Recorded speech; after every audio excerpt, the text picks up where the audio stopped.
Welcome back to the Tech Stack Podcast, your flagship podcast of AI going rogue again. I'm Theo. It has been a completely mental week. We've got a coding company that might lose control of its own AI product due to a SpaceX takeover. Another OpenAI model that hacked a completely different company, with OpenAI not even realising it was their own model responsible until a week after it first broke out. Apple quietly delaying a product we all assumed was basically finished, and a genuinely upsetting story about car doors that I need to talk about properly, rather than just skimming past. 5 stories, 3 segments, and yes, the mailbag is still empty, so get emailing. Also, quick personal note before we start, F1 summer break kicked off last weekend after Hungary, so my Sundays are free until Zandvoort in 3 weeks. Honestly, I'm quite fussed about this one. We already had an unplanned massive break after Bahrain and Saudi Arabia both got cancelled because of the Iran war, so this one feels unnecessary. Let's get into it. So, Cursor, the AI coding tool that's something like 2/3 of the Fortune 500 now use, has quietly been building something we didn't know about. It's called Sand, and it's not for developers. It's a general-purpose AI agent designed to answer your emails, sort your spreadsheets, manage your texts. Basically, Cursor's answer to Claude Cowork and ChatGPT work. On its own, that's a decent story. Cursor going from tool for coders to tool for literally everyone in the office is a big swing. Internal rollout to Cursor's own staff started late June, and it's been running on compute leased from SpaceX AI division. Here's where it gets properly interesting though. Back in June, SpaceX agreed to buy Cursor's parent company for roughly £45 billion in an all-stock deal, expected to close sometime in Q3 this year. And SpaceX, remember, also has its owns xAI, the company behind Grok. So the question everyone's now asking is, once that deal closes, does Sand still exist as Cursor's own thing? Or does it quietly become a delivery mechanism for Grok, sitting inside the coding tool that huge chunks of corporate America already use every day?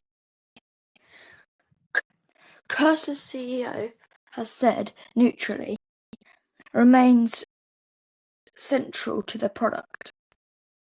But that's a promise with zero contractual weight the second the acquisition actually closes. I find this such a good example of something that keeps happening in tech right now. A company builds a genuinely interesting product, and then ownership changes underneath it, and the whole thing gets repurposed and repurposed into something else entirely. Whether Sand ever ships as originally designed might come down to what Elon Musk decides is useful to him, not what Cursor's engineers actually built it to be. Definitely one to watch once that acquisition actually closes.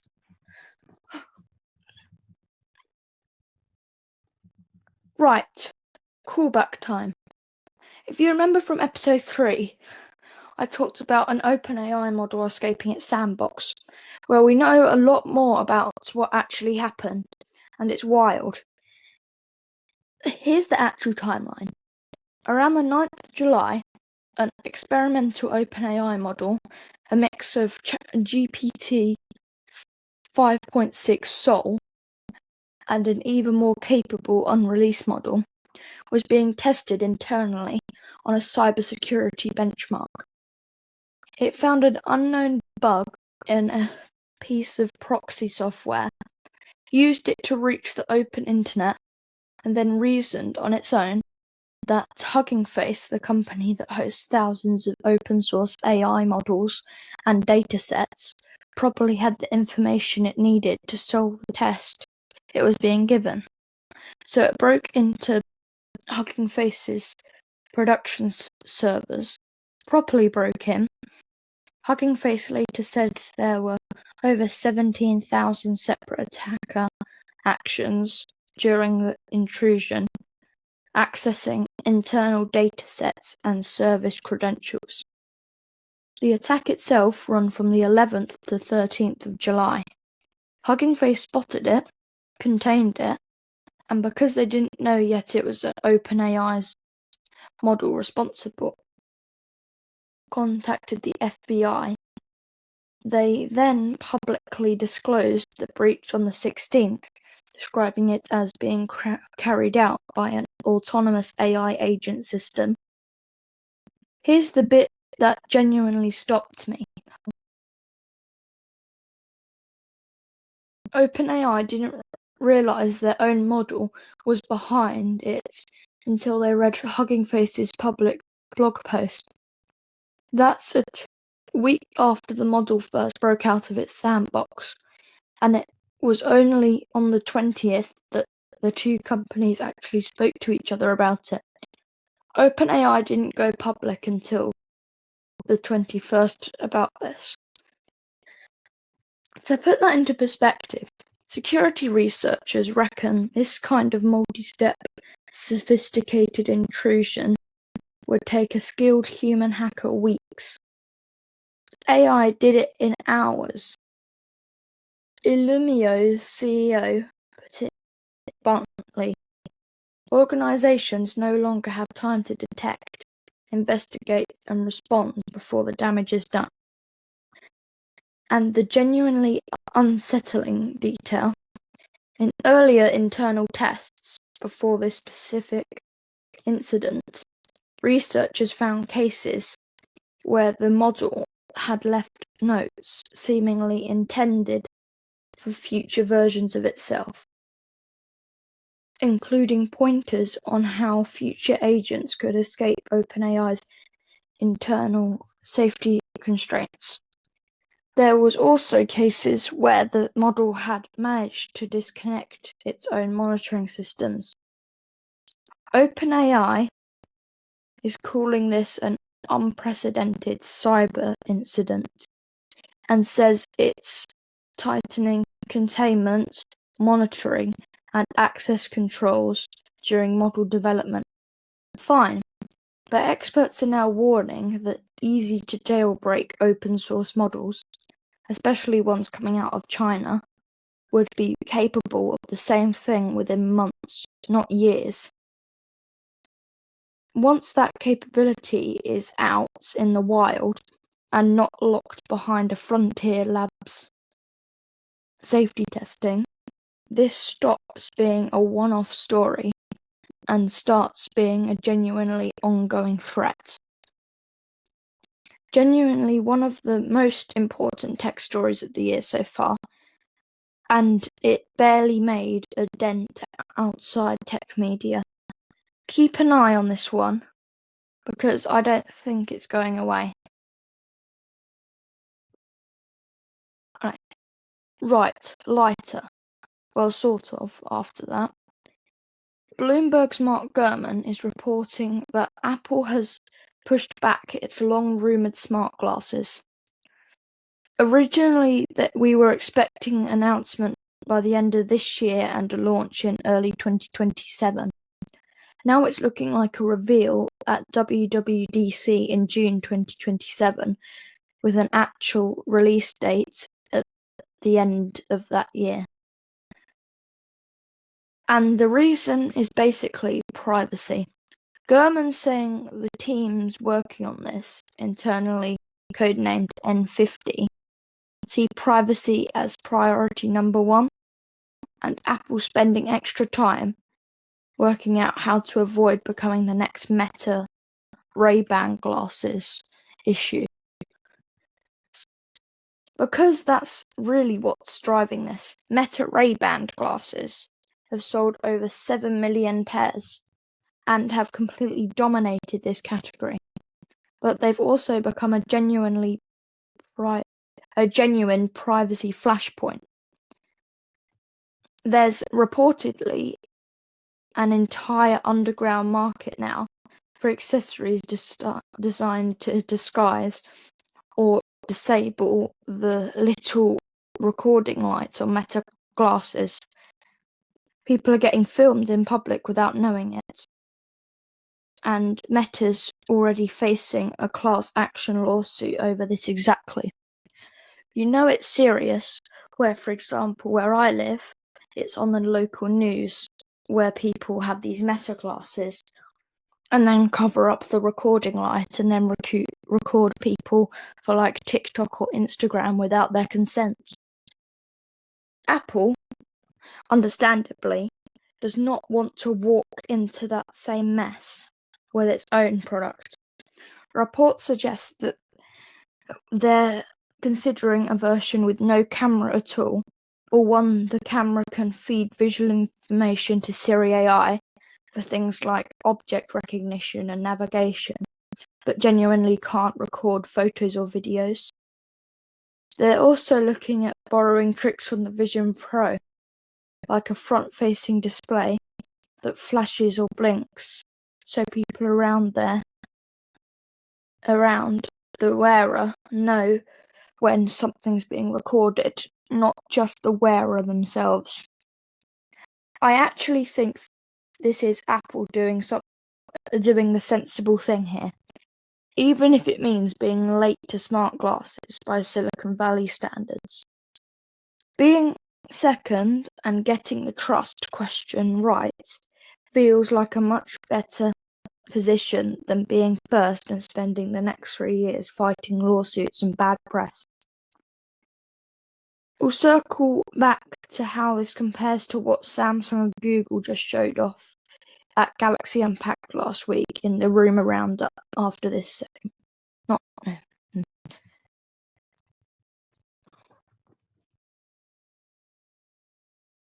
This one is heavier, and I want to be upfront about that before I get into it. This involves real people who have died, so I'm going to talk about it properly rather than treating it like a normal spec sheet story. Tesla's front doors, like a lot of modern EVs, open with an electronic button rather than a traditional mechanical handle. There is a manual backup lever, but it's often tucked away somewhere unfamiliar. And if you've never had to use it, you may not know it's there in an emergency. A Bloomberg investigation, published towards the end of last year, found that at least 15 people have died in Tesla crashes since 2012 in situations where the doors didn't open after impact, in some cases trapping people inside vehicles that then caught fire. This week,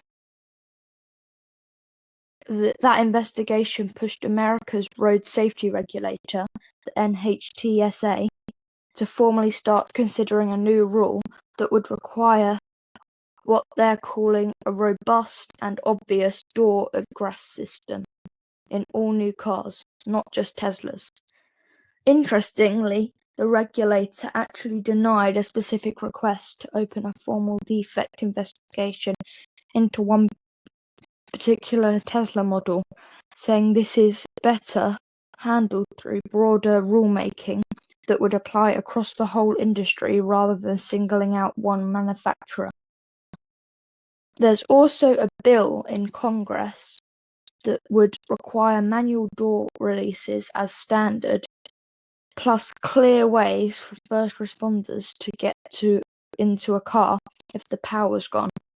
Tesla, for what it's worth, has said its vehicles are designed to automatically unlock after a crash, though the company notes that it may not work on every model depending on when it was built.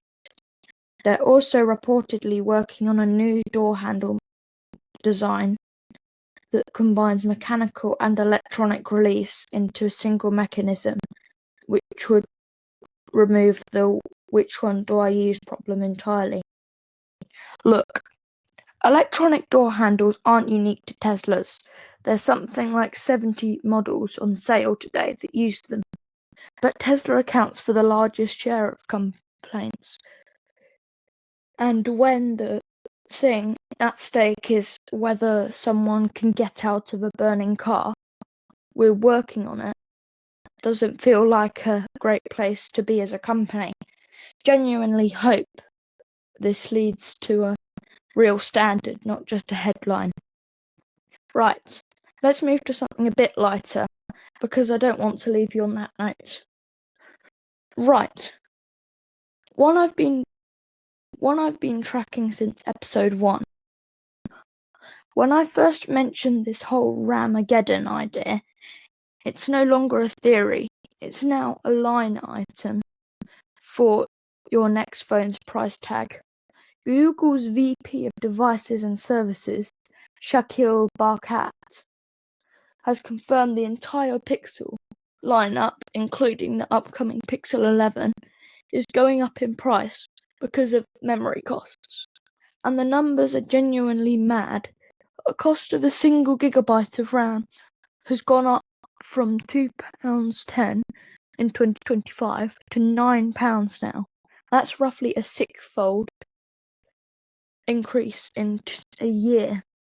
Why? AI data centers are hoovering up all the high bandwidth memory supply, and that's dragging consumer electronic prices up right along with it. Phones, laptops, consoles, all of it. Leaked listings suggest the base Pixel 11 could start around £675, roughly £75 more than last year's model. Google's line is basically, we've shielded you from this as long as we could, but economics and has fundamentally shifted. I actually believe that for what it's worth, this isn't Google being greedy, this is the AI boom's supply chain reaching directly into your pocket. Whether you buy a single phone or a single AI subscription, we're all now indirectly paying for the memory arms race happening inside data centers none of us will ever see. The Pixel 11 launch is confirmed for the 12th of August in New York City, 3 weeks after Samsung's event, so we'll know the real damage soon enough. Sticking with smart glasses for a second, because there's a direct contrast worth making. While Apple's playing it safe and slow, Samsung and Google just showed off actual working prototypes of their own intelligent eyewear at Samsung's Unpacked event in London last week. Built in collaboration with Warby Parker and Gentle Monster, so they genuinely look like normal glasses rather than tech demos strapped to your face.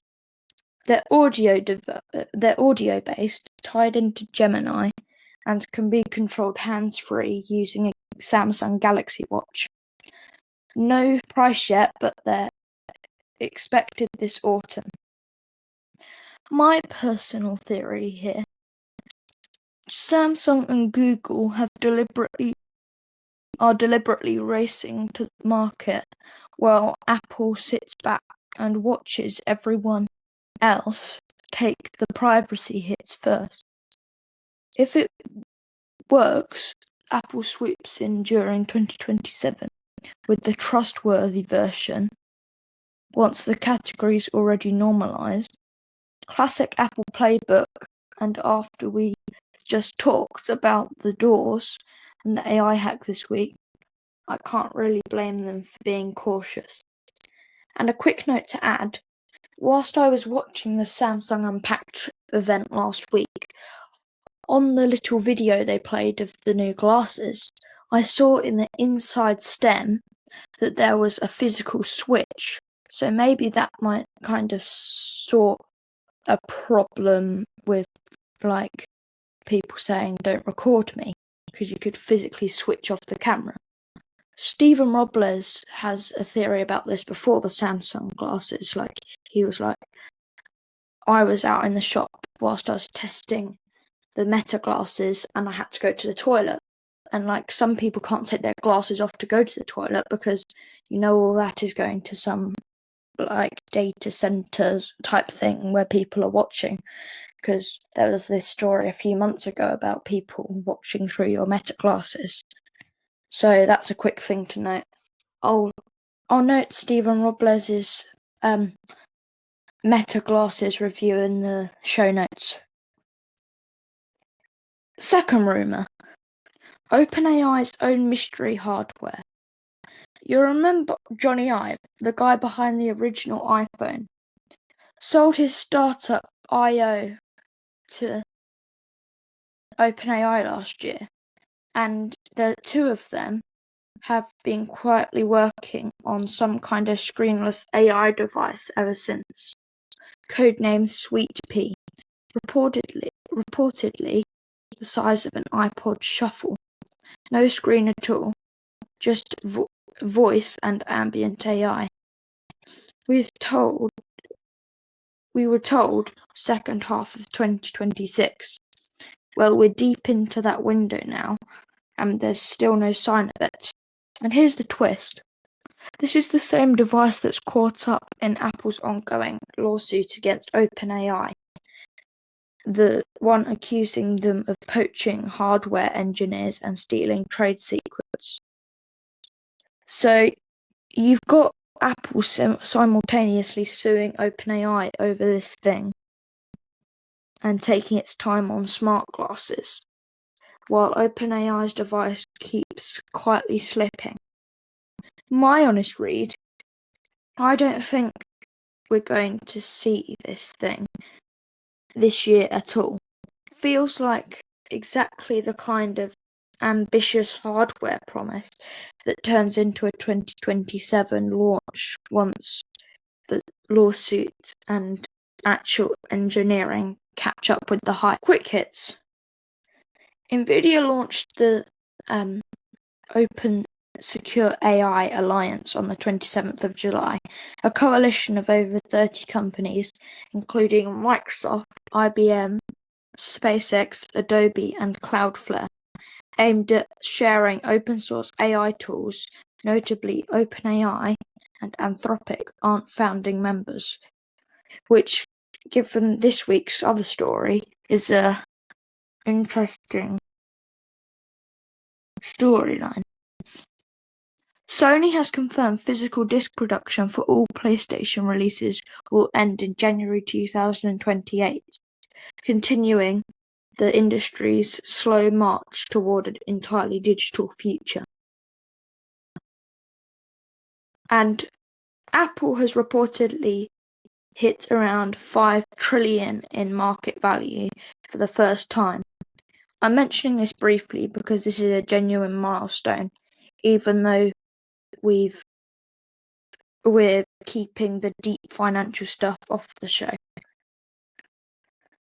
Quick word, this show doesn't have a sponsor. Every episode is made out of pocket on my own time because I genuinely enjoy talking about this stuff, not because anyone's paying me to. If you're a company that wants to change that, my inbox is open, thetechstackpodcast@gmail.com. Until then, it's just me doing this because I love it. Still nothing in the inbox, which either means everyone's happy or nobody knows this segment exists yet. Either way, the techstackpodcast@gmail.com. Ask me anything tech related or Formula 1 related, or anything. I'll answer it properly next week on the Mailbag segment. That's episode 4 done. Recap free as always. Go back and listen again if you missed something. And if you're enjoying this show, can you subscribe please? And if you've got a spare 30 seconds, leaving a 5-star rating and review on Apple Podcasts genuinely helps more than you think. Quick shout out too. The show's now properly everywhere. Apple Podcasts, Spotify, Amazon Music, Pocket Casts, Overcast, and YouTube. Actually, we've just added Pocket Casts, so if that's your app of choice, go find us there, subscribe, and give us a follow. And if there's another app you use and we're not on yet, email me, thetechstackpodcast@gmail.com, and I'll get us added. And if you want to find out more about me or the show, I've got a whole new website now, bio.site/Theo Galley-Tonks, all one word. Come have a look. Thanks for listening. I'm Theo, and I'll catch you next week. The Tech Stack Podcast is a Tech Stack production. This show is edited and hosted by Theo Galley-Tonks. This show is hosted on rss.com. See you next week.